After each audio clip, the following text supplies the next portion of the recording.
Hi everyone, my name is Noor Hammad and I'm a PhD student at Carnegie Mellon University. Today I'll be sharing our work called Homecoming, Exploring Returns to Long-Term Single-Player Games.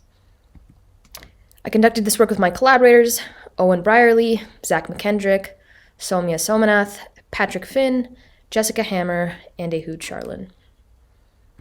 So to begin, we define long-term single-player games as one-player experiences designed for engagement of up to hundreds of hours.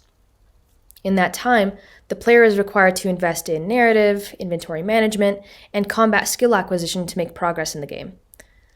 To amplify the value of these games, game companies offer post-launch content such as downloadable content or expansion packs that can add dozens of hours of gameplay to an already large game.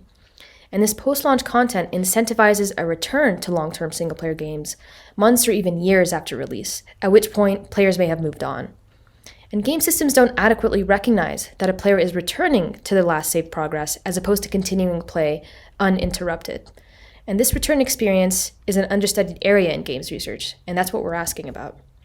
What is it like to return? What is it like to try and continue progress from last saved position in an attempt to play new content as opposed to replaying old content? What are the challenges? What are the disconnects? And what gameplay factors are influenced the most by the return? We made use of first-person methods in HCI in our work here. We made use of autobiographical design and autoethnography to generate a rich experiential first-person dataset. In our work, we had a player designer, myself, engage in a series of game returns to long-term single-player games, followed by a design phase to optimize for those return experience. And we made use of low and high fidelity prototyping in this process. I returned to these 4 long-term single-player games: The Witcher 3 Wild Hunt, Horizon Zero Dawn, God of War, and Assassin's Creed Odyssey. These are games I had spent extended hours playing before the study, and I had reason to return to all of them to play new content.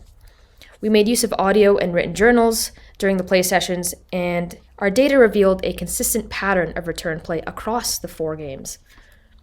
In each return, it was characterized by challenges cognitively, mechanically, and emotionally. But this was followed by a transition that we refer to as the pivot point. Now, what is the pivot point? The pivot point is this moment, this spark of recognition of the previous expert self, offering a glimpse of why I spent so much time playing these games in the first place. The pivot point is not characterized by a return to complete expertise, but it's this eureka moment where I became motivated to find that expert self once again. The elation that emerges from this pivot point, especially considering all the challenges leading up to it, positively propelled each of the 4 return experiences forward, and it showcases the power of the spark of recognition that is the pivot point. And the impact of the pivot point on all 4 return experiences inspired us to make use of it as an anchor in our design phase. Instead of trying to optimize for a complete expertise recovery, the goal was a bit simpler. The goal was to make the pivot point happen. We used the design phase as a means for myself to explore how to make the pivot point happen. And in the process, we came up with a few design considerations to help us achieve this. You can read the full paper about the design considerations we came up with, but one of them, for example, was to mitigate excessive reading habits in the menus. We started with low fidelity prototyping in our design phase, and it culminated in the creation of a high fidelity mod in The Witcher 3.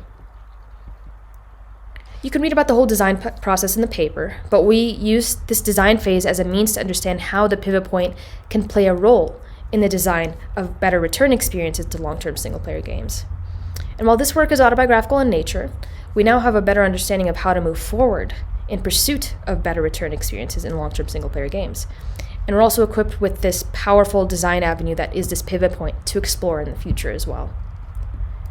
Thank you so much for listening. Please check out the full paper on much more details regarding the return experiences, what the pivot point is, the design process, and what we learned from everything.